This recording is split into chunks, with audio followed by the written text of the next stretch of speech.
Hi everyone, this is the Climb and Flow podcast, and today I'll be interviewing Sierra Blair. Sierra is a professional climber, and she's competed at on international level. She's climbed V14, and she's got an incredible list of achievements under her belt. She's super hardworking and super excited to chat to her. I'll let you listen to the podcast. Hey, how's it going? Yeah, not bad. How are you? I'm good, thanks. Cool. You look very nice. Oh, thank you. Yeah, I was like, you know what? I might as well wear this new sweater. I haven't had the opportunity because I've just been climbing a lot lately. So, I feel slightly underdressed. no, I feel like I should be in front of my moon board right now, actually. Yeah, But well, I mean, it's the only place in the house where I get to not be disturbed by either wife or my two kids. yep, I get it. I get it. Yeah, that's the only place in where we are where it's quiet. Yeah, I usually choose this spot just because I've got like a nice window in front of me that doesn't catch direct sun, but it catches enough natural light. But Yeah. it's funny because like everything I'm in, I've got this like cactus poster behind me. It's like the amount of people who've been like, man, I really like that thing behind you. Yeah, so Just your like the jumper place. matches the green in the poster behind. Exactly, it does. I tried to match, Yeah, it's very obviously intentional, planned right? out. Oh, of course, yeah, very, Yeah, very thoughtful. yeah, completely. Right, let me turn the volume up. What I'll do is I'll do a quick intro Okay, and then I'll just get straight into asking some questions. sweet, sounds good. Cool. So this is the Climb Flow podcast. This is the 30th episode. And today's guest is none other than Sierra Blair. Sierra is a professional climber, used to be a comp climber, has climbed V14. She is or was a model, I'm not sure. She's got a marketing degree, loves cats, and likes reading. That about sums it up very well, Yeah, that's it. Yeah, podcast over. right? Yeah, you guys know all you need to know. We'll just Yeah, end now. yeah, cool. So, I guess where did you grow up? I grew up in Scottsdale, Arizona. So when I say born and raised, truly born and raised, I literally was born at a hospital in Scottsdale and live there now at 31, almost 32. So great Okay. place. Okay, so obviously something you like about the place. I do, I think anyone who's been to Scottsdale, it's like a very nice city to live in, relatively safe, great weather. The summers are hot, I know that, but for me, I like the pool, I like swimming, so it's a good place. And it's got great access to climbing, all things considered. Okay. So what kind of climbing's around the area? I mean, I think you'd probably have access to all types of climbing except for ice climbing if you were like Okay. in the Scottsdale or Phoenix area. I guess I should say I don't really understand aid climbing, but there's definitely like Okay. trad climbing, sport climbing, and bouldering in the general Phoenix area. And you can climb, in my opinion, Yeah. year round in Arizona within a 3 hour radius from Phoenix. So some of it's how much you're willing to drive. And then the other part is how much you're willing to put up with different temperatures. But Yeah. a lot of people kind of make fun of the weather here, but ultimately you have a lot of options. They make fun of the weather because it's what, just too hot or very variable. I think just too hot in summer, especially if you're in Phoenix or Tucson. Weather up north is a little better, but I don't know what this comes out to in Celsius. But in summer, I mean, we can have like a month straight where it's over 115 Fahrenheit every day in the Phoenix Okay. area. And yeah, I mean, that's a shock to the system if you hardly ever hit 100 anywhere. Is it quite humid or is it like a dry heat? It's a dry heat. So what's funny about that though is anytime it gets a little humid, and I'm talking like 12% humidity, that's a lot for us. Like you go in the gym and we have air conditioning and everything, but all of a sudden everyone's like, my skin hurts so bad. Like, what's Yeah. going on? I'm dying. The holds are wet. So yeah, we don't do well with the humidity change. Yeah. I mean, in the UK, I don't think we'd ever get to 12% humidity. It's usually maybe 60, 70 upwards. Yeah, that's crazy to me. I mean, I guess you adapt to whatever Yeah. conditions you're in, Yeah. but Yeah. I didn't realize quite how little humidity 12% was until I posted something on my Instagram story one time, basically complaining about the humidity. And instantly I got like 20 DMs being like, 12%, really? That's not bad at all. Yeah. 12% to me sounds like bordering onto like desert environment. Right? Yeah. You're like, are we going to grow some cactuses now? Yeah. Cool. So when did your journey into climbing start? It started in 2002. I tried climbing for the first time at a mall near my house. Yeah. And in Arizona, we have a lot of outdoor malls. So the climbing wall was outside, just like a portable climbing wall. Okay. And I fell in love with it. I would beg my mom to take me back every single day, and she would, which in the middle of Arizona summer is it's a big suffer fest for everyone involved. But Yeah. I just had a blast. I ended up doing all the five different climbs they had on that wall. And I told my mom I wanted to become a professional climber. And she said, "That's awesome, but I don't know if that's a thing." Yeah. And a couple weeks later, there was an article in the newspaper about a youth climbing team and how two of the team members had just gone to nationals. And my mom saw the article and said, "Hey, like, do you want to sign up for the climbing team?" And so it Yeah. snowballed from there. So what is it what is it about that first experience that you went climbing that you were like, yeah, I like this. I think it was just really fun. And I will say that, just the random guys who worked the portable climbing wall, who I don't even think these guys were climbers now that I think about it. I think they were just, kind of like early 20-year-old Yeah. guys who, needed a job.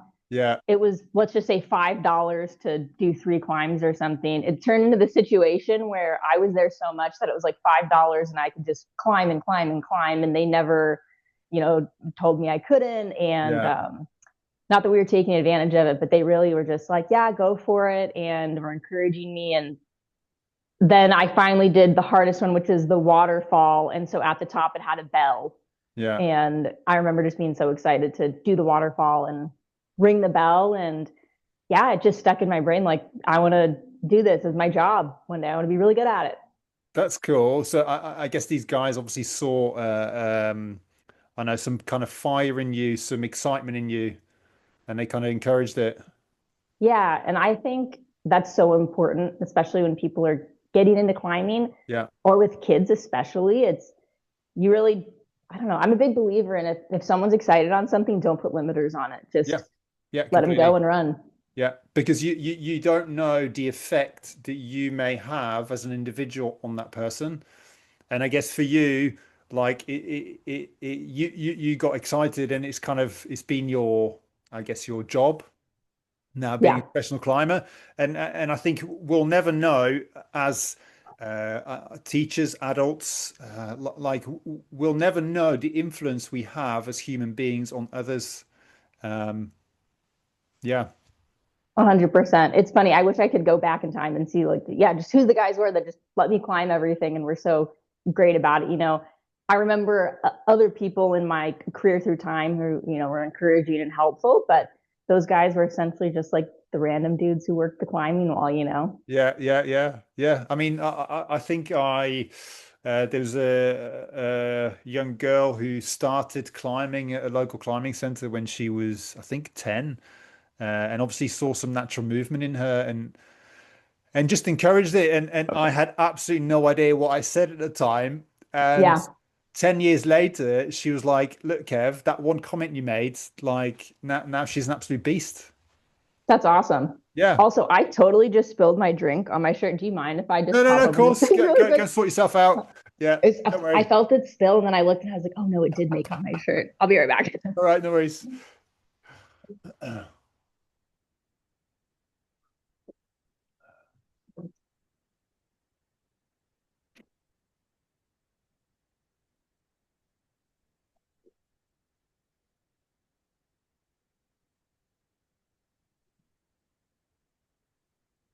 All good?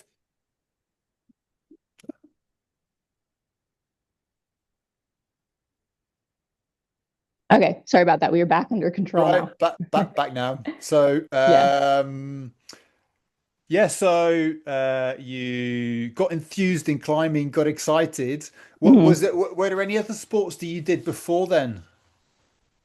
Yeah, I did quite a lot of sports and I would definitely try them. And when they got hard, I would bail. So that was the big difference in climbing. When it got hard, I still wanted to do it and wanted to figure it out. Just because I think as a kid, I was used to naturally being pretty smart, Yeah, decent at, sports. Not, I don't think I'm a crazy athletic person or anything like that, but, like good enough by my kids' standards, right? But then the second it'd get hard, I just wanted to bail. yeah. Okay. Is that because you didn't enjoy the sports, or is that because you found hard work hard at the time? I don't know. I think it's because it's disappointing. Yeah, And I just think your concept of hard work as a little kid is so different. And you only want to do things that are fun. And at least for me, I didn't quite have the connection of if I work hard at something, I can get really good at it. And the hard work is how you get better. I think it was yeah, just like, well, this should be fun and easy all the time. yeah, And, it's awesome when things are fun and easy all the time. But, as we all know, that's not the reality of just life in general. Sometimes things are going to be tougher. yeah, yeah. But I guess climbing's more like a playground, isn't it? It doesn't really feel like a disciplined sport. 100%. And I think you just have so many creative options in climbing where, I mean, I'm not that experienced in other sports, obviously, right? I started climbing when I was 8. So Yeah, my other sport experience is very minimal, but yeah, you can obviously there's different beta and there's also just walking away and trying a different boulder, right? yeah, You yeah, yeah, know? yeah. I mean, you might have 10 different people trying the same boulder problem, all climbing it slightly differently, Mm-hmm. depending on their strength and body size and their yeah and their abilities, etc. You know, Yeah. and I think that's quite cool about climbing, right? And there are no age barriers. Yeah. That's something that I think is really underestimated in climbing is how you really can start at any age. And yeah, it's just cool to see what everyone does with the sport in their own path they take. Yeah, yeah. No, I do see a lot of, and I think it's changing now. But when we were at the local gym, especially quite a while ago, I think you get old and you get older people in there, and I'm using the term old loosely. Yeah. Um, so you're getting kids from 10 years old all the way people up to 30, 40, 50, Hmm. 60, 70, Yeah. all climbing together, giving each other advice, and you get some people in their 70s who are absolutely ripped. Oh, it's crazy to see. And they also have that old school technique, Yeah. where yeah, they sometimes they can just do boulders. I'm like, oh my gosh, that kills me. Yeah, yeah, yeah, yeah. Yeah, I wish when I'm 70 that I look like those guys. Oh, me too.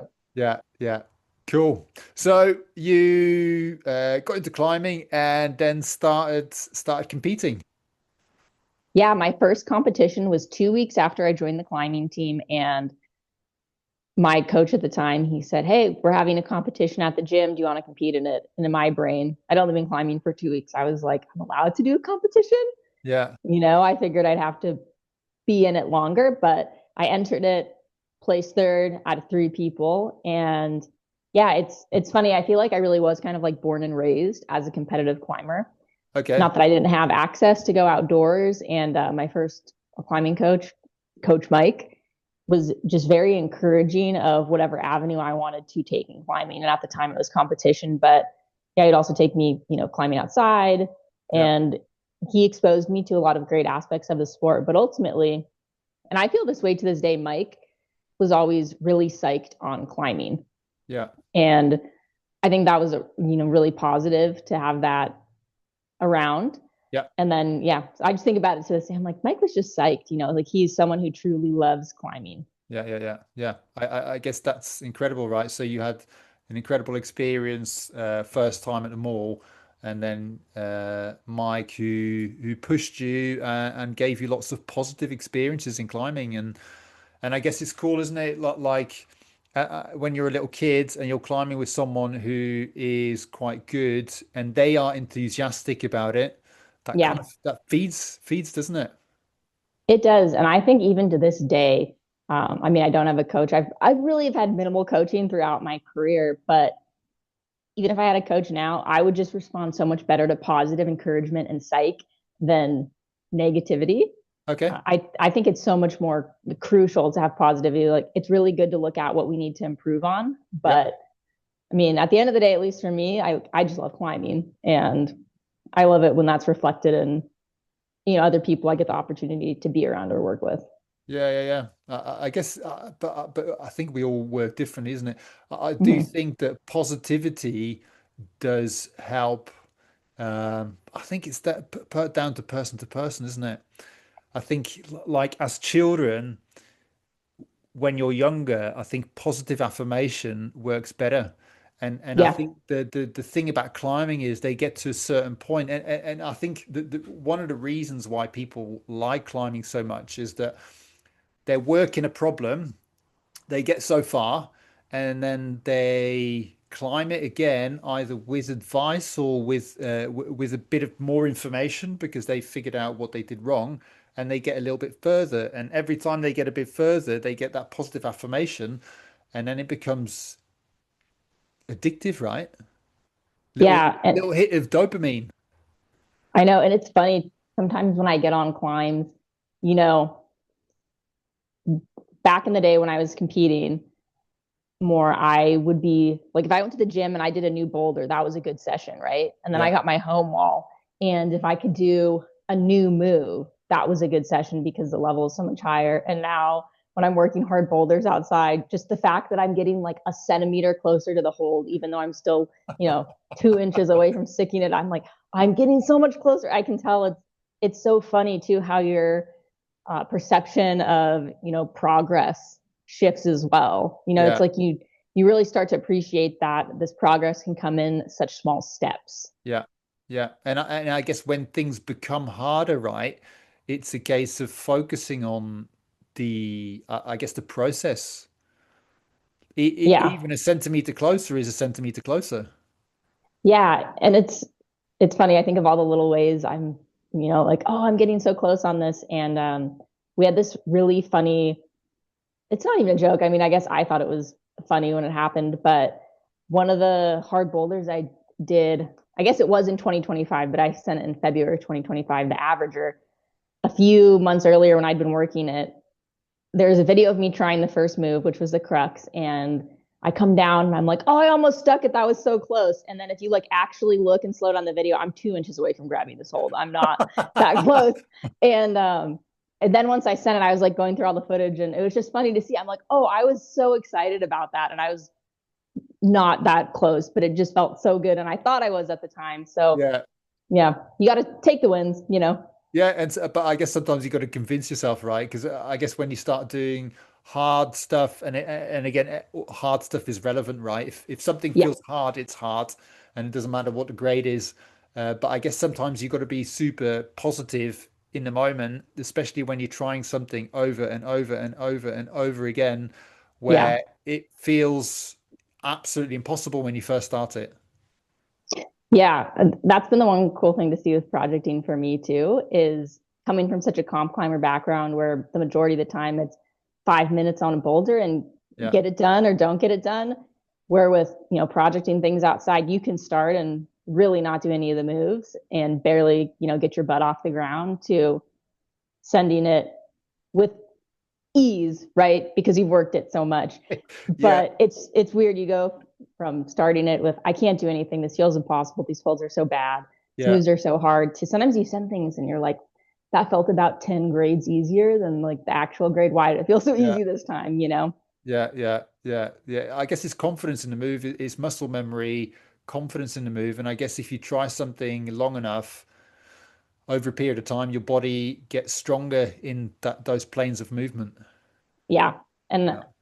I think that's the thing that's been really weird to wrap my head around with projecting is sending something that is so hard and gave you so much trouble and it feels suspiciously easy when you send it. And Yeah. it's like it's really weird. It really warps your Yeah. perspective. Yeah, yeah, yeah. So does that then mean when you do climb it and it does feel easy that grade wise you potentially should be climbing something that's way harder than that?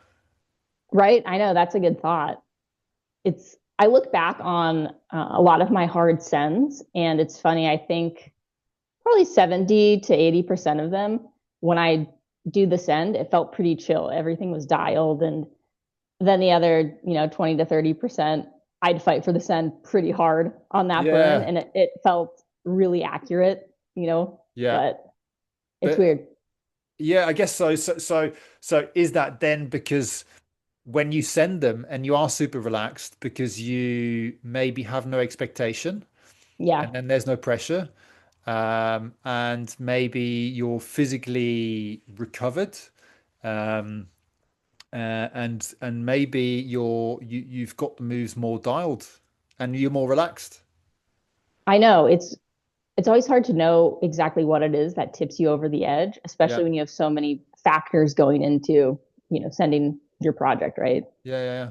So so with your comp climbing, I guess climbing in competitions there's obviously a lot of pressure, right? Did you ever feel the pressure?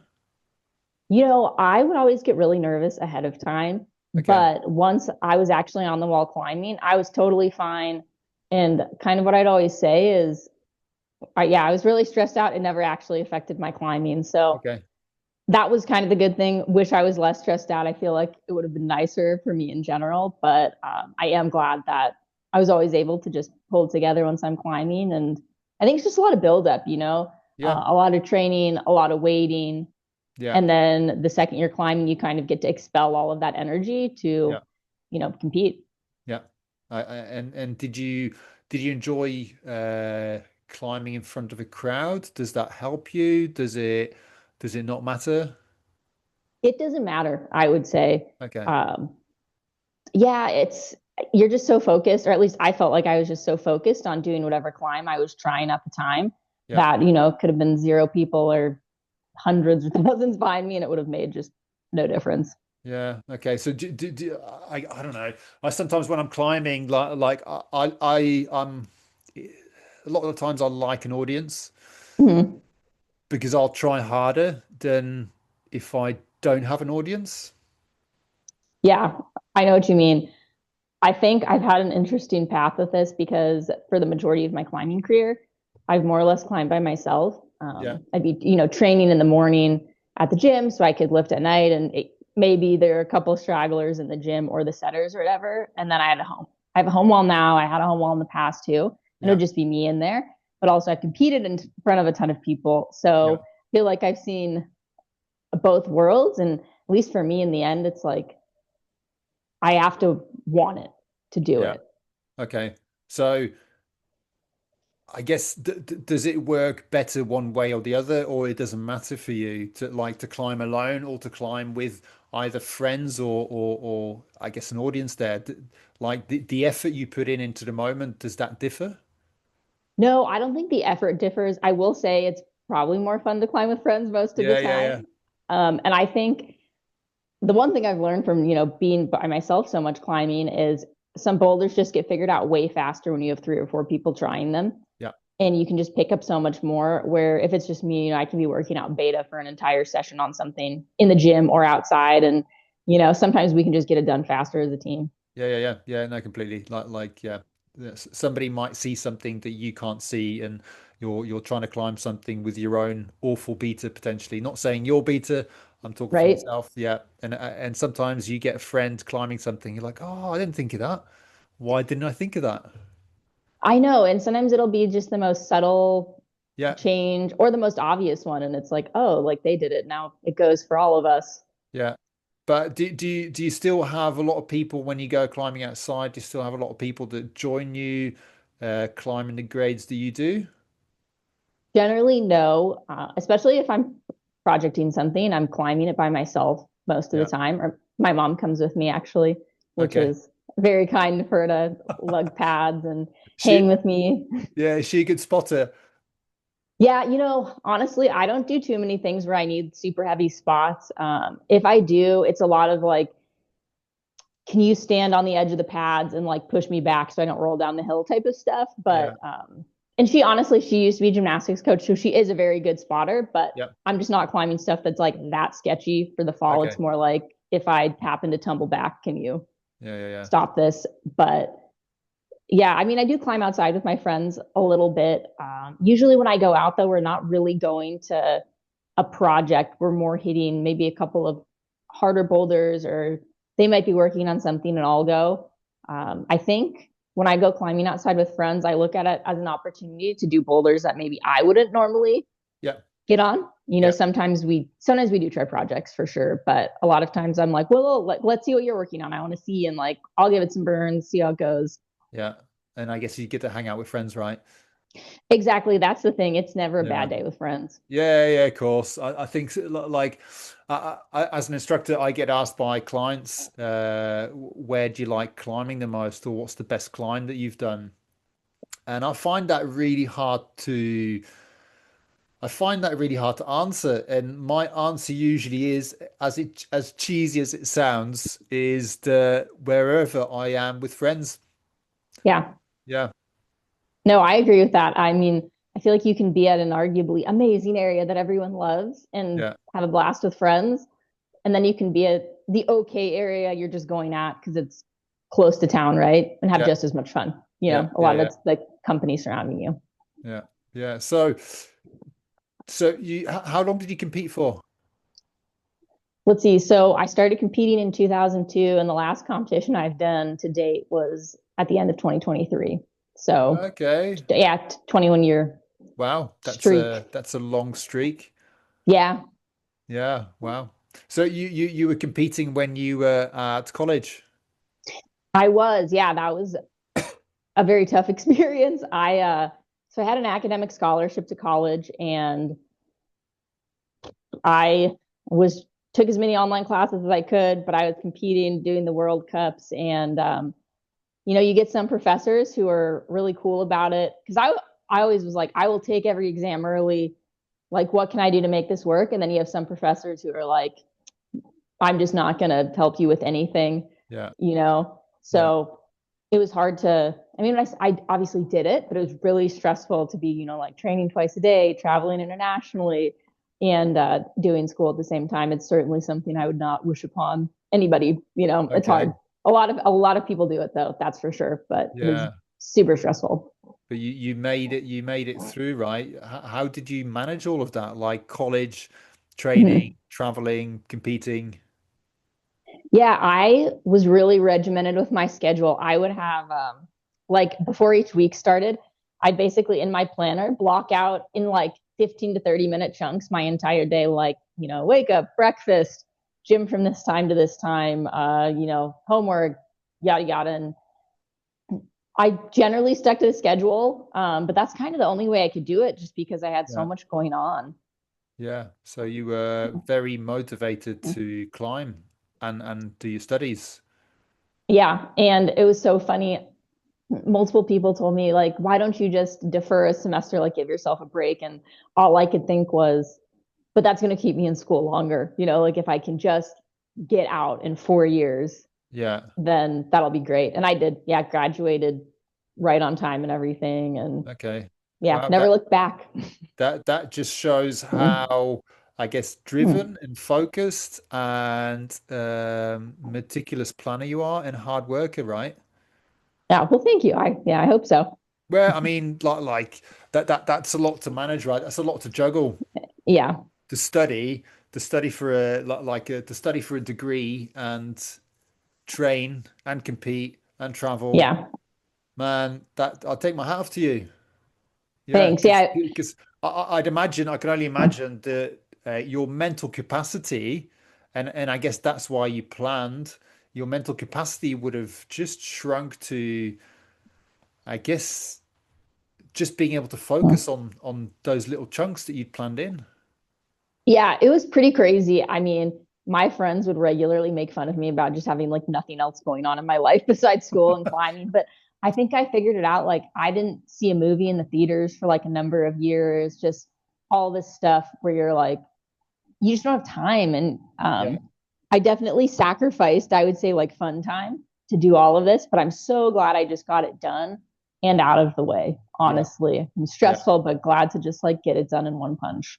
Yeah, but I guess the that's maybe something I guess the people close to you saw the sacrifices you made to get to where you are now. I think Yeah. very easy for an outsider to look at you and I guess to make judgment based on what they see as opposed to seeing what really went on and did the hard work you really put in. Yeah, 100%. And I think that's given me such good perspective into everyone's life in general in the world, is you truly have no idea what's Yep. going on in Yeah, yeah, anyone's yeah. life. You know what's going on in your own life, and that's about it. Yeah, yeah, yeah. And what you see of other people is only something on the surface, which is maybe 1 or 2% of Yep, what's really going on or has gone on. 100%. Yeah, yeah. So what was your degree in? Marketing. I actually started as an accounting major, and just because I like math. But I think it was in my second semester being an accounting major when I got to take my actual intro to accounting class.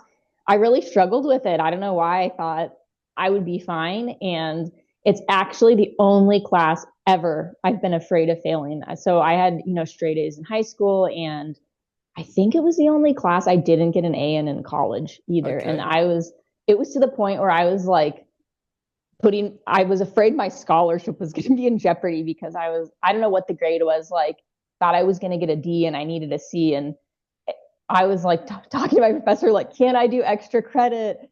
And he basically said, like, no, but don't worry about it. And so I didn't know what that meant. And then I think, yeah, he did end up giving me a C in the class. So everything was okay. But I was like, I can't, this isn't for me clearly. So then I switched to marketing.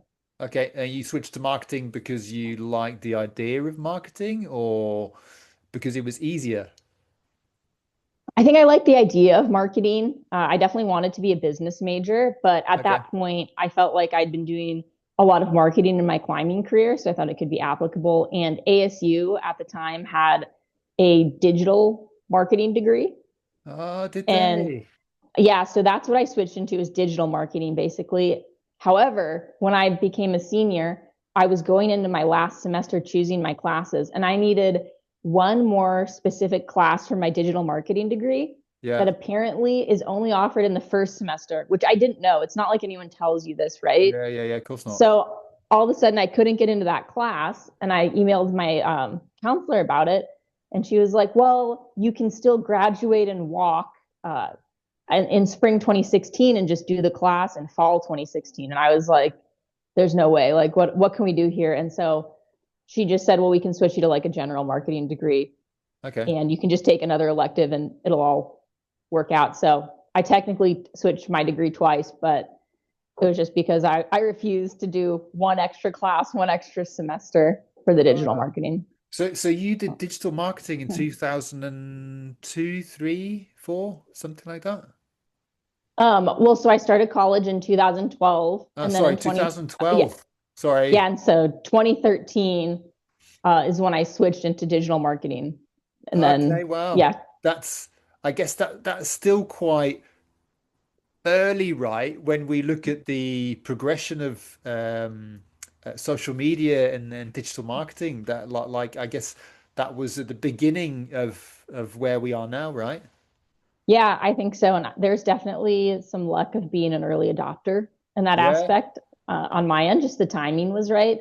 And yeah, now that I think about it, it's impressive that ASU also had a program going yeah, as well. yeah, yeah, yeah. That was, I guess, ahead of its time. Definitely. Yeah. Yeah, so I guess you did digital marketing, and then I'm assuming you use that to your benefit to advertise what you do and to get to where you are now.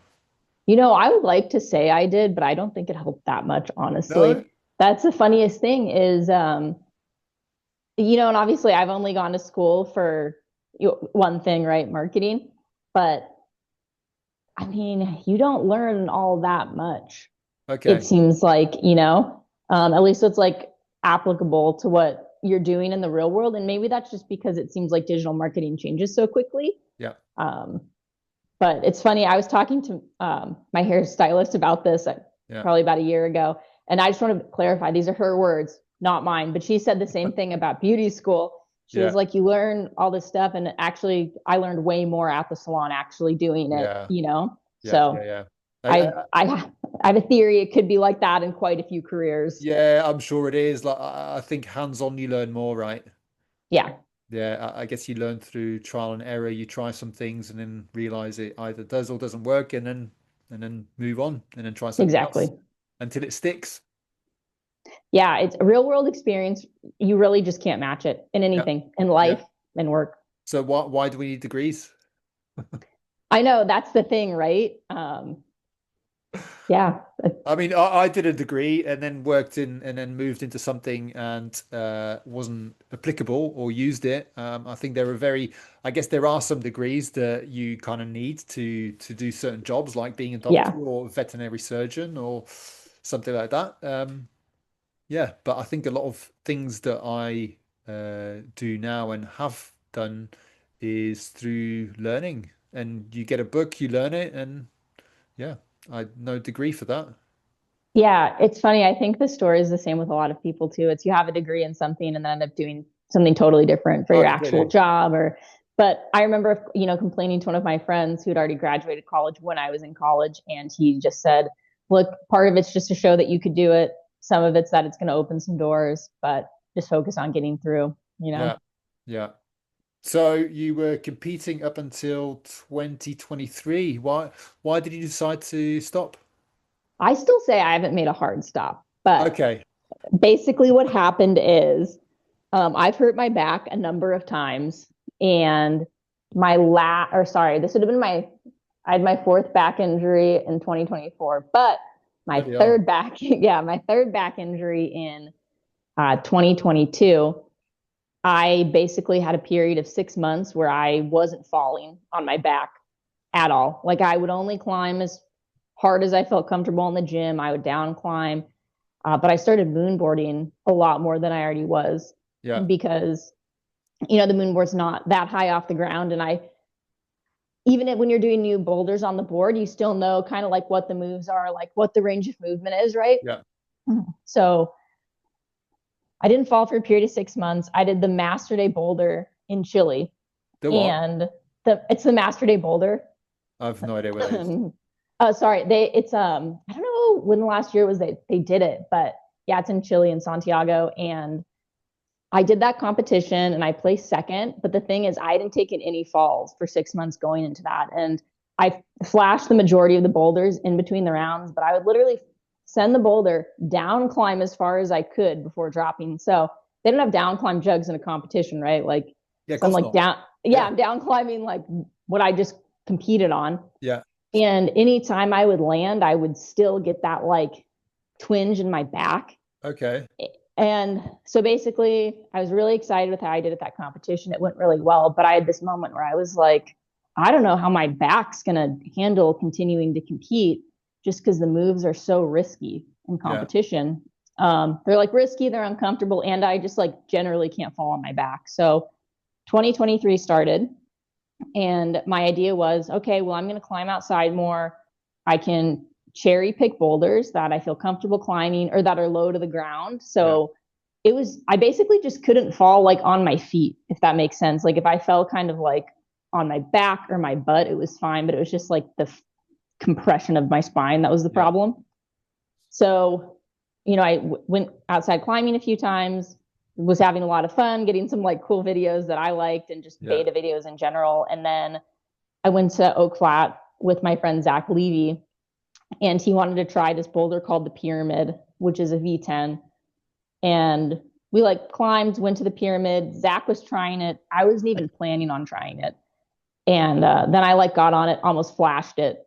And I was like, oh, like that went pretty well, did it. And it just like really ignited this spark in me because I don't think anyone has repeated the pyramids. And Zach and I did it almost 3 years ago. Like it's a really, really hard V10.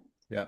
And I was like, oh, maybe I could like climb hard outside, like maybe this is an avenue for me and I can still stay in my box of, Yeah. choosing boulders I'm comfortable on. And then a couple weeks later, I sent the Hulk, which is my first V11, really hard thing, also at Oak Flat. And it just got the ball rolling for competition climbing from there. And the thing that was really interesting is I still was planning on competing. I had a Yeah. competition coming up that April in California at Flowstone. And I was projecting this V12 called Double D Low going into this competition. And my original plan was to stop working Double D Low, 3 weeks or 2 weeks before the competition to get back into like comp boulders. Yeah. But then I hadn't sent Double D Low. So I was like pushing it closer and closer to start getting on comp boulders. And then the week before the competition, I still hadn't sent Double D Low. And I was like, I feel like I just can't go. I feel Yeah. like I'm going to be taking away from my climbing outside if I go. Where in the past, when I was competing, there's no way I would have made that choice. Like I felt Yeah. like climbing outside took away from competitions. And so decided not to go. And then the day of the competition, I sent Double D Low, did my Wow. first V12. So it really was just an exciting moment, even if it didn't happen on the exact same day, I know it would have been the right decision, but it was cool to just also have that extra, timing workout where I'm like, yeah, Yeah. this was definitely the right call here, you So know. so so you didn't go to the competition afterwards? No, I didn't. Yeah, I Okay. mean, I sent it like I'm sure when qualifiers were going on, I was in Arizona. Yeah. Okay, cool. Yeah. Fair enough. Yeah. So um I guess two questions, right? Like if you can down climb those hard problems in that competition where I'm guessing the climbing is going to be quite hard, then Mhm. I guess you must have so much more in the tank. And was that because fear kicked in, which pushed you to down climb and hold on for so much harder? Mhm. So I don't know. Or Yeah, or the boulders were too easy for you. I think the boulders were on the easier side for me personally. I didn't send everything in the entire Okay. competition, but at least they weren't at my max level, I would Yeah. say. And then, I mean, I would down climb as far as I could on all of them. And nothing, it's not like I made it completely to the ground on anything, but I was Okay. just trying to minimize, the height that I was dropping down. Yeah. Okay. Yeah. Yeah. So your back injury, let me have a look. It's a bulging torn herniated disc. Yep. L5S1. Wow. That what is that? Like a bulging torn herniated disc. So I guess it's the stuff in between the vertebrae Yep. that is coming out Yeah. and it's torn. That sounds painful. Yeah, it's not ideal. I think the thing they say is a lot of people have disc issues in their back. It just depends how much it bothers you, especially as you get older. Yeah. But the issue with mine is during my fourth back injury, since I'm a pro at this, it was hitting my L5 and my S1 nerve. And Okay. so I'm not saying that a back injury is chill under any circumstances, but when it's hitting your nerves, that's when you're like, Yeah. oh my God, this Yeah. is horrifying. So will that ever fix itself? I mean, I feel like it's kind of mixed reviews on what the deal is. Okay. Obviously, my back's doing tremendously better now, especially from the last injury I had. Yeah. So I would imagine it's like done some degree of healing, but I haven't gotten it to do any more imaging or anything like Okay. that. Well, But obviously, touch wood when sorry. you say that. Touch wood when you say that. Yeah, no, I got my wood counter all knock on, but I think Yeah. it's healing, and I feel good. That's the thing, right? Good.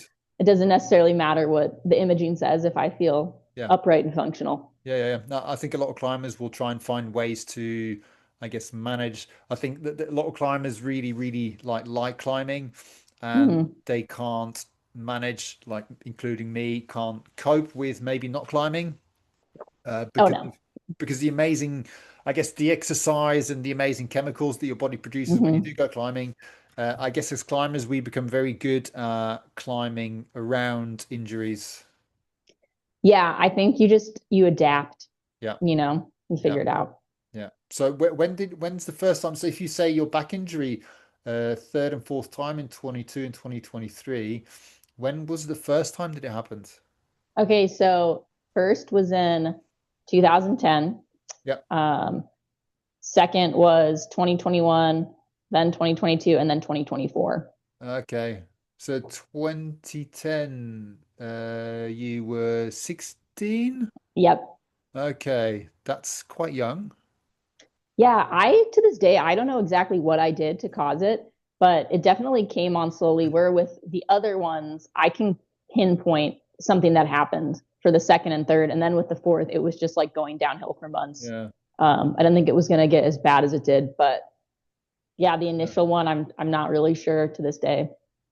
I don't know. Like not being a medical expert, like I guess if you're I guess you were climbing in your puberty years, so your teenage Yeah. years, where the body does the most amount of growing. Mm-hmm. And I guess like bouldering, especially like th there's lots of awkward falls involved. Maybe that had something to do with it. Don't know. I know it's so hard to say, Yes. but I think it probably came on, yeah, gradually, right? Not Yeah. one specific thing, but probably a bunch of little things. Yeah, yeah, yeah. So have you ever, because bouldering, I see bouldering Mm-hmm. as more dangerous than road climbing. Yeah. Yeah. Have you ever tried road climbing? I mean, I have tried rope climbing. It's so funny. A while back, someone asked me like, "Do you know how to lead climb?" And I was like, "Yeah, I do know how to lead climb." I know how to belay as well. Not a Yeah, great lead belayer. I'm not gonna like let you get hurt, but I will short rope you a bunch. yeah. So yeah, don't recommend asking me for a belay. No, I I don't know won't. how to.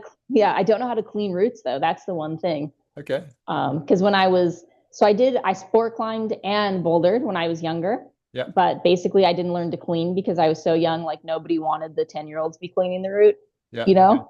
Yeah, And then when I was 14, I switched over to more or less exclusively bouldering. yeah. So then Because the ship just sailed for okay, cleaning. but because you found bouldering more exciting, or Pretty much, I just liked it. I got to this weird point where I was like, I don't really like sport climbing that much. Um, because there's why? I don't know. I just think bouldering is just more fun for me. I Okay. think I do enjoy um, like easy sport climbing for me. Like if I could just get on like 5 tens, I'd be psyched and just Yeah, like enjoying. For me, like at that grade level, I don't have to exert much. I can just like really enjoy the experience. But yeah. like projecting a sport climb sounds really hard for me, where Okay. projecting a boulder sounds like a great time. Yeah, yeah. See, for me, it's the other way around. I think for Mm-hmm. me, projecting a boulder, I find it hard to motivate myself to do it, but I do Mm-hmm. it because I know it's good for me, and Yeah. it's good for working technique and strength in the moment. Where I'm a rope climber through and through, and love the just love the exposure and love feeling the excitement of trying something at my limit, where's the potential to Yeah. fall off. I know. It's funny how it just seems like, yeah, there are such clear paths on what you are more psyched on in climbing, Yeah, you yeah, know? and see with bouldering, I find like I know it's good for me, and I know that you can work on single moves that are so hard where you can just about do a move, Yeah. which you can't do on a sport climb because you've got so many more moves before and beyond it. But Yeah. I find with bouldering that I get to a point and I'm like, ah, I can just have another go. Yeah. I don't have that same fight level that I do in sport. That's so interesting. Yeah. Maybe it's because I basically hardly ever sport climb, but projecting on sport just sounds really hard. It's a lot of Yeah, like just even like, yeah, I mean, I guess, yeah, you're bringing gear bouldering too, but yeah, just in my mind, I'm like, it's a lot of sitting on a rope and falling. yeah, But love yeah, it. okay, is that right? Yeah, Yeah, someone who yeah, like yeah, it actually is. sport Yeah, climbs. Yeah. yeah, Okay. yeah, yeah, yeah. But it's the same in bouldering, isn't it? Like you jump on a route and then you're falling off on a 30-meter route. You're falling off maybe 20, 30 times. Yeah. You feel that the moves are impossible, and then before you know it, after a few sessions on it, and use the Hmm. term loosely, a few sessions, you might do it in two goes, and you're like, oh Yeah. wow, okay, how has this gone from impossible to possible? Yeah. That's Yeah, interesting. yeah. But I guess the bouldering is really good because you are. It's again, so have you ever heard of the references in sports psychology where a flow state and a clutch Hmm. state? No. No. So a flow state is when you're climbing and things feel effortless. Yeah. Yeah. A clutch state is where you're consciously having to decide to give out all of your energy in a moment or a few moments. Okay. So sport climbing is usually flow state with a Hmm. few sections of clutch where you're having to Hmm. consciously make a decision to go for it. Yeah. Bouldering is a clutch state most of the time. Okay. Yeah. Interesting. Yeah. Where you're having to decide to give it everything you've got. Unless obviously the grade that if you're climbing close to your limit or at your limit. Yeah. Okay. Yeah, that's interesting. Yeah. Yeah. So you like hard work. Apparently, that's what it seems like. Yeah. Momentarily hard work for short sections. Yeah. I know. I like my hard work very compacted into few moves. Yeah, yeah, but I guess that's why you've managed to, with your hard work and with all your hard work and your discipline and your being so focused, this is why I guess you've managed to climb the stuff that you've managed to climb. Yeah, I think so. There definitely comes a point, and I mean, this is probably the point of every project where you just can't walk away from it if you're Yeah, going to do it, yeah, right? You just got to keep showing up even when you don't feel like making the drive, you don't feel like making the hike, you're maybe not that excited on the climb that day. Not to say it's that you should never just be like, I'm not feeling today and take a day off, but you got to show up to do things, which yeah, is sometimes the hardest part, showing up. yeah. So, so on those days when I guess you don't feel motivated, what is it that gets you to the crag? I have sent hard boulders in the gym, in competitions, outside on days when I feel like trash or don't want to be there. So it's Yeah, that light at the end of the tunnel where you're like, it could go today, you know? yeah, And some days like you show up in a bad mood or not feeling great and it just like doesn't go. yeah, But every once in a while it does. And so that's why I keep showing up because it could be the day, you know, and I don't want to yeah, let opportunities pass by. yeah. So I guess is that carrot in the distance that keeps you going for it, Yeah, it'll go eventually, you but you know, never get and there. yeah, right. I You just mean, got to yeah, keep chasing. yeah. I think that's the thing with climbing, isn't it? You have this, you're chasing this one thing, and then you get there, and then immediately you have something else you chase. Oh, that's so true. It's any hard boulder I've sent, I send it and immediately I'm like, okay, what's the next project? You Yeah, know, it's like I hardly ever take time to like appreciate it, yeah. you know, and it's during the whole process. Oh, I'm like, so I'm ready to send. I'm so excited to send. I can't wait to send. Second I send, what's the next boulder? Yeah. I guess so it then comes down to the process, doesn't it? It then comes down to the Yeah. process, and that we relish in the process as opposed to the result, the achievement itself. Yeah. Yeah, and I think that's important. Yeah. I came to this realization a couple months ago where, and I talked about it on the Test Piece podcast because I was actually, when he interviewed me for that, I was projecting something at the time. And it's like, I mean, you don't have to, but it's really good to enjoy the process because I said this in that interview as well. But, you know, the best part of the dessert is while you're eating it. Yeah, You know, it's not once you finish it. And in climbing, it's like so much of the best part is once you know, send your climb. So it's good to just enjoy it along the way, you know? yeah, yeah. But then I guess with that, I guess within that, to be able to do that, it's tricky, isn't it? Because we go to school and we go to within the educational system, Mm. we sit exams and we get certain results. We get compared to the other people in the class.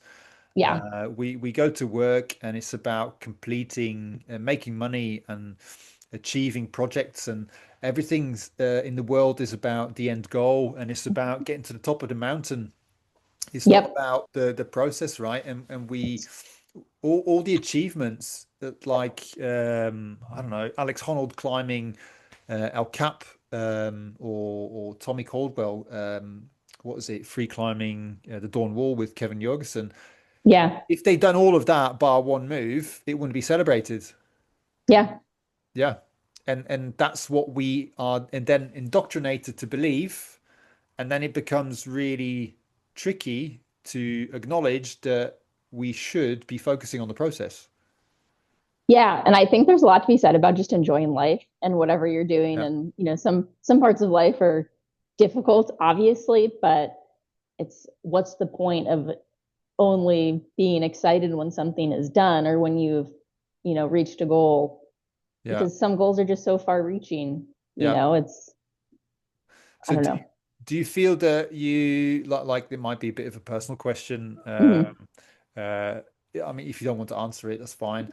But has there anything been in your life that felt hard to you that you've had to deal with, that you've then come away from and thought that those things seem easier further down the line? Does that make Yeah. sense? Yeah, no, I know what you're saying. I think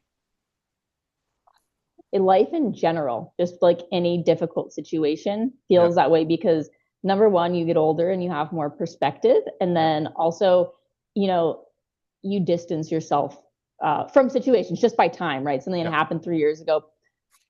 The weight of what happened itself is always going to be the same, right? Like a 5 pound dumbbell is a 5 pound dumbbell, Yeah. but in the future, it's easier to lift. It's you've dealt with it and you've moved on. Yeah. So yeah, I mean, and that's the thing that I think is weird. And I'm almost 32, so I've lived a decent amount of life at this point. And you'll look at things that were so devastating at the time, and Yeah. the weight is still the same. You've just surpassed it, Yeah. you know? Yeah. I mean, I look at my kids, and I guess puberty is a prime example, isn't it? When you go Mm-hmm. through these highs and lows of emotions, because you don't know yourself or the world quite yet, those emotions are felt so deeply that Yeah. you feel that that's the end of the world, and Yeah. then you get older and look back and think, oh my God, what was I worried about? I know. Yeah. It's definitely funny, especially looking back at childhood. Like the peak of like what could be going wrong in childhood is Yeah. just, it's huge and like really impactful at the time. But as an adult, you're like, oh, like my ice cream dropped on the ground. Okay, I'll get another scoop. It's Yeah. Yeah, perspective but changes. yeah, of course, completely. Yeah. Cool. So, how did you get on with you climbed Captain Hook, was it last year or the year before? That was, yeah, in 2024. Okay, cool. And how did that go? I mean, that was a hard boulder. I have shot footage on it twice since I sent it, and both times I've been very impressed I sent the boulder because it's so hard. Um, Basically, I had been looking for a new project to get on at Oak Yeah. Flat, and I remembered Captain Hook, and I think we looked at it maybe the season prior, me and Zach, but I hadn't tried it. And so I just decided, like, let's get on it. There was a beta video of Chris Sharma doing it in the 2002 or 2003 PBC, but it's really funny. It was on top rope because some years, for insurance reasons, they had to top rope the boulders. So Okay, it's that's weird. it's like funny. Yeah, there's just like a single bolt on the tops of hundreds of boulders out there for that reason. Really? Yeah, Wow. I think you get strung up in the UK for that. yeah. I think it's funny, like looking at it now, that they did that. But Yeah. I mean, I guess they couldn't have the PVC without it. But anyway, so that was, I kind of had a little bit of beta, but also one of the holds had broken at some point in between Chris, doing the FA at the comp Yeah. and then me trying it. And so I had to figure out a little bit of new beta. And the bottom is really balancy and body position dependent. Yeah. And it's definitely condition dependent too. Like there's no way you could do the bottom section in certain like in hotter temps or like high Yeah. humidity. The holds are just so slight. And then the top is just, it's basically like straight up power. And then you've got kind of like one punch move at the finish where you hit the flat ledge and then you just top out from there. Yeah. But yeah, it was a hard boulder. I'm very proud of that one. Yeah. And I'm glad that I was also, I feel like I helped bring it back to life a little bit just because at Oak Flat, a lot of the climbs hadn't been touched for so many years Yeah. and the information is just not the best on them. So I Yeah. was So excited to revive a hard boulder, at least in my yeah. opinion. So I guess do you ever boulder and get to a section where the fall would be not great? And do you have like fear that kicks in at any point? Yeah, I definitely get scared on boulders quite often. I would say so on Captain Hook, knock on wood, I've never fallen at the top, but it the overhang leans back quite a bit. So it's just one of those scary ones where you're kind of like coming over a bulge. Yeah. Um, and then the landing slopes down. So that was one of the ones where, I mean, my pads were good, but there's a certain point where it's like you're going to slide into a bush and like roll down the hill. If Yeah. it's not a big hill, No. but and my mom was standing at the end of the pads to if I whipped off to like keep Brilliant. me from taking a roll. Yeah. But yeah, I get scared on boulders, and I try not to do anything that's incredibly dangerous. Though I'll Okay. say, So I'm not here to risk my life. sure. Yeah, yeah. Yeah. So how do you deal with fear in the moment when you're bouldering? I usually just buckle down and do it. Okay. Obviously, there's some stuff where I would down climb or bail before that point, but Yeah. a lot of climbing for me is you just got to do it, you Yeah. know, So you just suck it up and just get on with it. pretty much. Yeah. Okay, cool. Well done on you. Thanks. And you do a lot of I guess you make a lot of videos on the boulders in Oak Flat. Yes. Yeah. And what why do you do that? So Oak Flat's about an hour from my house. So Yeah. proximity principle, it's easy to get to. But no, I think Oak Flat really got kind of lost to time. They had the largest, outdoor bouldering competition in the world there for Yeah. 15 or 20 years. Okay. And then the last year they had it was in 2004. And basically, there just isn't a ton of good current info about Oak Flat. A lot of people thought because of the mine that the area is completely closed or that it's basically doesn't exist because of the mine. And yeah, I just started climbing out there and wanted to add more info about it online to Mountain Project. My friend Zach kind of does the same thing. We're putting up like actual pictures of the boulders that show you where they start and things, which Yeah. is crucial. Um, Coordinates to where things are located, and then the coveted beta videos, which I feel like are so helpful. Yeah. Should make a guidebook. Yeah, that sounds like a lot of work. Yeah. There's actually at least one guidebook that I can think of, but I want to say it was published in '96. Or, That's I mean, that's a it's that's a long time ago. yeah, it's I mean, obviously a lot changes in going on 30 years. So Yeah, yeah. I think guidebooks make good money nowadays. Unless yeah, unless you could put it on an app. yeah, I think that's the thing. It's just been easy for us to like add things to Mountain Project, and Yeah. a lot of people use Mountain Project here, so it's Yeah. worked out well in that sense. Yeah. Cool. And you recently climbed, I don't know how recent, but recently climbed the Birch Problem, which is Yep. a V14. Yeah, yeah, that was very exciting. Still psyched on that end. Wow, that's incredible to go from comp climbing to V14. Yeah, it was cool. I don't think I've ever necessarily had a grade goal in mind with outdoor climbing. Like, oh, I really want to, climb X grade and then I'll be content. Yeah. I've always chosen boulders that I've been excited on.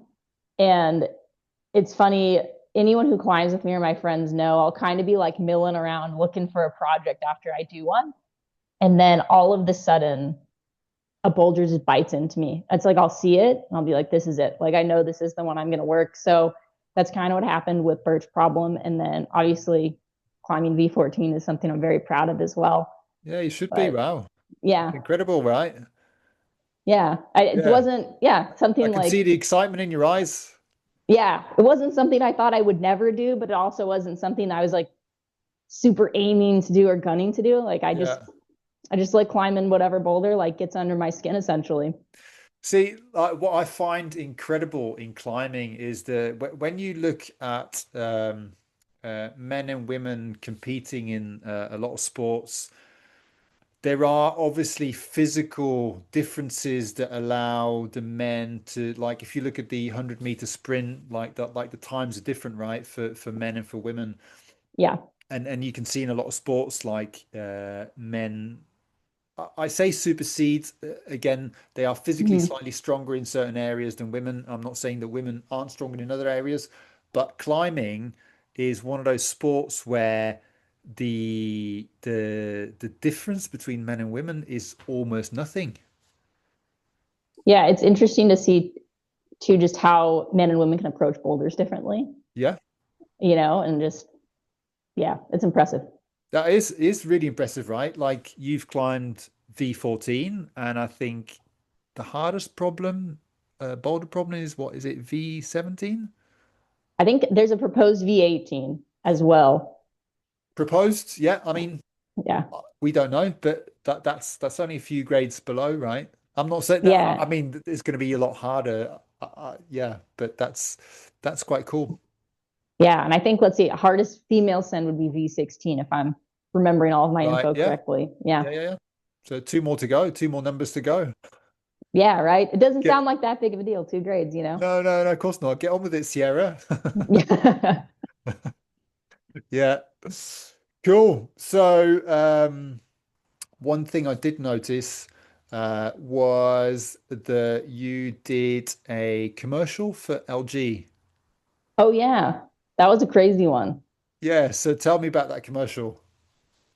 Yeah, so I basically got this email about doing a commercial, a vacuum commercial, a couple months before I was leaving for the World Cups that season in 2016. And it had pretty limited info, but the pay sounded good and everything. So inquired more, got a contract set up.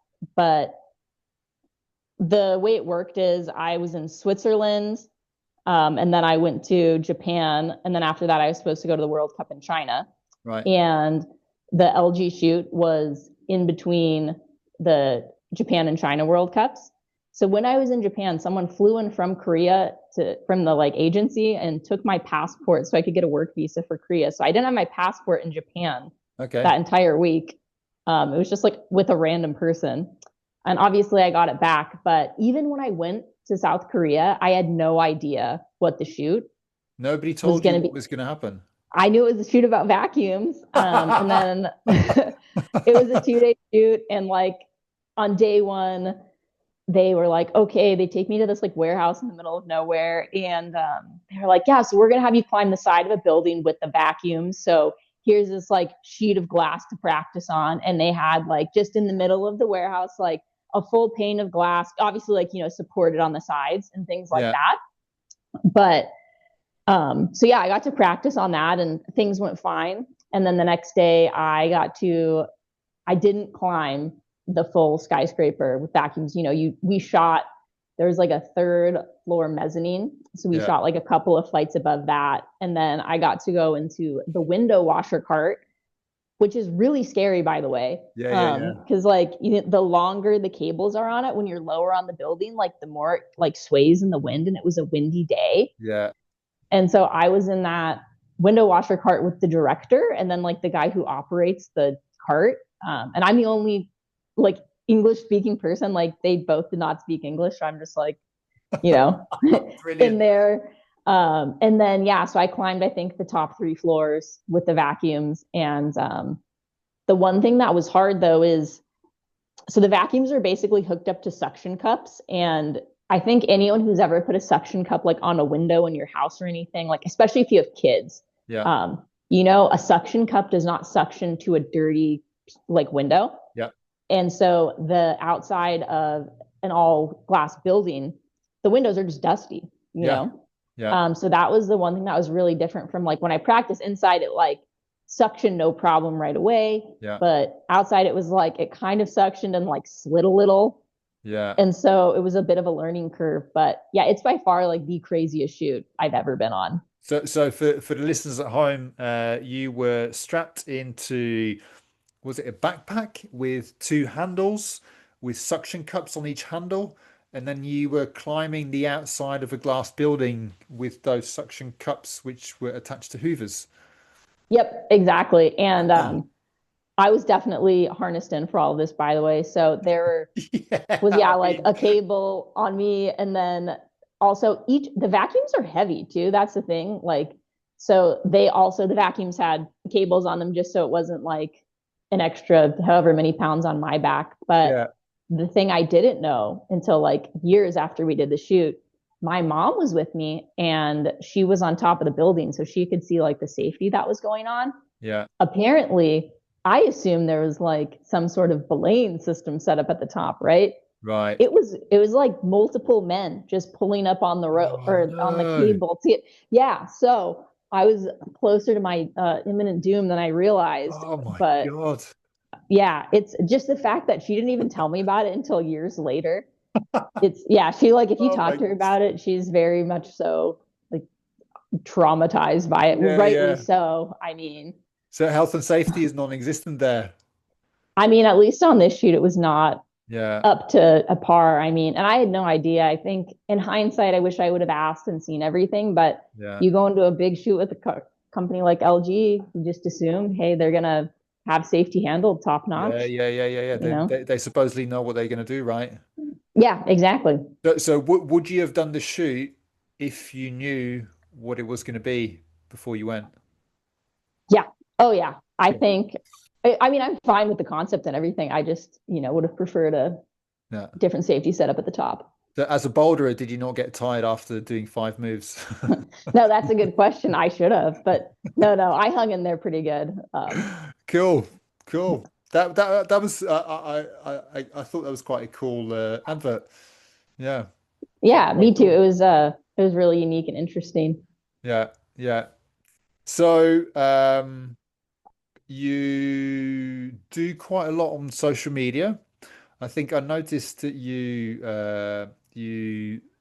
answer people's questions on social media on a I weekly do. basis. Yeah, I've been doing it every Tuesday since 2012. So Wow, it's been a while. Yeah. that's cool. That and why did you start that? Sean McCole on his website, I don't know if it'd be his current website, but at least in the past, he had kind of a Q&A section. Okay. And I thought it was a really good idea. And so then I just started to do it Yeah. weekly. And yeah, it's held on for a long time. Yeah, wow. That again, you're still doing it. Yeah. Yeah, even though you are, I guess I guess you as a pro athlete, I guess I use the term famous. Mhm. You're still putting the effort in. I think that shows that you're, I guess, quite a kind-hearted person. Thanks. Yeah. I have a lot of fun doing it. And Yeah. uh, as a benefit to me, it's definitely made me feel very confident in interviews, answering all types of questions because I've just been constantly getting fielded questions for years every week. How do you mean But fielded? or just like questions sent to me every Tuesday, right? So I have a lot of different questions and phrasings Okay. of questions that I have to think about how to answer properly. Ah, And, I just like interacting with people. And if I can, help them with something in climbing, then that's exciting for me. yeah. You want to give back to the community somehow. Yeah. And I think so many people have questions that it's so simple for me to answer. It's just something that's like, oh, I know the answer to this in 2 seconds. But especially if you're a newer climber, Yeah. these aren't 2-second questions for you. Like you don't know the answer. Cool. Yeah. Yeah, I thought that was that's quite great interaction with clientele. Something to learn from you. I think as well as your being focused and hardworking and all those things, I think you are, I don't know, not, you're a pro climber, but I think you're also, am I going to use the right term? A businesswoman? You're Yeah. quite, I guess, quite tenacious. You're very, if that's the right term that I'm using. Um, you see opportunities and you try and make it happen and you put the work in to make it happen. Yeah, I like to think so. And I would say one of the things I've been proud of during my career is I've, and I'm not saying that I've never left money on the table by doing this to be clear, but I've never worked with an agent or anything like that. So Yeah. I've always been like the one who's like negotiated salaries. I've been the one who's edited the contracts. I've always done like my travel and my planning and Yeah. um, just like really steered the bus, so to speak. And I'm sure I've left some money on the table at times, but I've been really proud that I've been able to handle all aspects of my career by myself. Yeah. And when you were competing, did you have any support behind you? As in, did you have a coach and a physiotherapist, or was it just all by yourself? I mean, my mom was a big support. She'd Yeah. travel with me to all the Yeah. competitions, obviously, but I've worked with a few coaches throughout the years, but never anyone consistent. So, Yeah. I was always, and also when I was doing the World Cups, at least the support for the US was much different than it is now. And yeah, I'd be like the only one at the competition sometimes, or maybe me and another athlete. And the thing that was kind of cool about that is, and it could have changed now because my last World Cup was in 2019. So I'm obviously speaking from, you know, Yeah. let's just say 2015 to 2019 when I was like full on in it. Um, Everyone at the World Cup level really is, helpful, works together. You're all doing this kind of like crazy thing, traveling the world together. And I don't know, it's just a fun experience to share. Yeah. She must be very proud of you. Yeah, I like to think so. Well, I'm sure you don't have to think. I guess I guess as a parent, if my any of my kids achieved what you managed to do. Not because of the result you get to, but because of the hard work that I can see that you've put in over the years. Yeah. I think I'd be really proud of my kids if they had your work ethic. Yeah. Well, that's good to know. Thanks. Yeah, yeah. So I guess you're quite close with mum. Yeah, she actually lives with me. So Oh wow, does she? she Okay. does. Yeah. I'm not sure I could So, live with my mum or dad. I love them to bits, but yeah, I think I like having my own space. yeah, no, I'm lucky. She and I have a good time together, and yeah, it's fun. I get to spend a lot of quality time with my mom, so I Yeah, that's appreciate it. nice. Does she Yeah. does she still do gymnastics or train for it? No, she does not. I'm trying to think. I don't know the explicit answer on when she stopped practicing gymnastics in general, but yeah, she started coaching gymnastics when she was probably in high school, is my guess. Okay. And then I think maybe once I was born, she's coaching part time. I think then when I was born, she stopped, and then she would kind of I think step into choreograph floor routines every Yeah. once in a while over the years. Yeah. So Okay. Cool. So I'm guessing your mum's quite hardworking, and I'm assuming you get your work ethic from her. oh, she's super hardworking, and she actually outlifts me when we go to the gym because Does I she? Maybe yeah. she'll get into climbing. Well, she is into climbing. Oh, is she? She started climbing when I started climbing because she'd climb while I was at practice. Okay. And yeah, she's crushing it. She flashed a V3 yesterday. Oh, So cool, man. Oh, that's yeah, amazing. I Oh, know it that's was very cool. awesome. Yeah, I was proud of her. My nephew climbs now too. Actually, he's 8, and he wanted to choose some climbs for her to do. And when my nephew's like choosing a climb for you to do, I'll be like, okay, man, can you choose something easy for me? Like today's a rest day or I'm a bunch of days on. And he'll find like, he won't even know it'll be like just a very specific boulder I dislike and is incredibly, it'll be like the hardest like V9 in the gym that I'm just like not in the mood to mess around with. And he'll be like, how about this one? So yeah, he chose this V3 for her yesterday to do. And yeah, you don't want to get on a boulder Bryce is choosing for you because it's not going to be a friendly one. Yeah, yeah, yeah. Okay. So Oh, that's nice. It's nice that you can share that passion with your mum. yeah, it's fun. That's very cool. Cool. I'll ask you a few more questions and then I'll let you go. So what is your I mean, I could answer that. What when it comes to the mental side of climbing, what's your superpower in climbing? I think my superpower is I will just keep showing up Okay. and I'm good at I have a high propensity for suffering. I like to say I will just keep getting out there even if I don't want to be. Okay. Yeah. So I guess highly resilient. Yeah, yeah, I think so. Yeah. Okay. That's so you enjoy suffering. You enjoy discomfort. I don't think I enjoy it. I just think I always get to a certain point where I have to climb a boulder. It's just Yeah. knock on wood, I've yet to walk away from one. So Yeah. I'm not saying that there won't be a day, but and I think this happens with me and like if there ever was a boulder to walk away from, I definitely know it, Yeah. but I haven't gotten to that point yet. But I think it's an incredible feeling to I guess lay it all out on the table when you're climbing and you're giving in the moment, even if it is a single move, you're giving it everything you've got. And even if you just latch one move and fall off it, I think that experience is such an incredible experience. Yeah. And it gives you, and whether you climb the whole route or not, I think that sometimes people will hesitate and won't do something, and everyone knows when you climb something and you come down and you know in yourself if you haven't given it 100%, there's a feeling of disappointment. And when you do Yeah. give it everything you've got, it's such an incredible feeling. I think that's really true. And even when I was competing, regardless of how I did, if I climbed around and just gave it, I mean, I always gave it my all, but if I didn't make any mistakes and I truly just got beaten by the round, I wasn't strong enough that round. There are things I need to improve on. I could always walk away with my head high, but it was always those rounds where I, made mistakes where I was like, oh man, it's like, Yeah.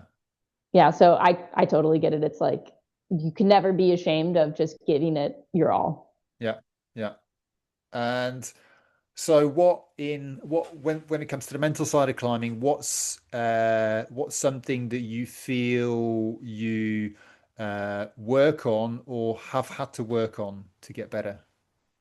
I think one thing that's been really helpful to me with climbing is obviously enjoying the process, Yeah. but taking some of the pressure off. There's this quote I read a long time ago, and it basically said, you don't always need to try and have a good day. Sometimes you can just try and have a day, just Yeah. get through it. And so when I'm especially projecting stuff, number one, I treat every burn like a send burn because you never know. Sometimes you just like pull it out of your back pocket, right?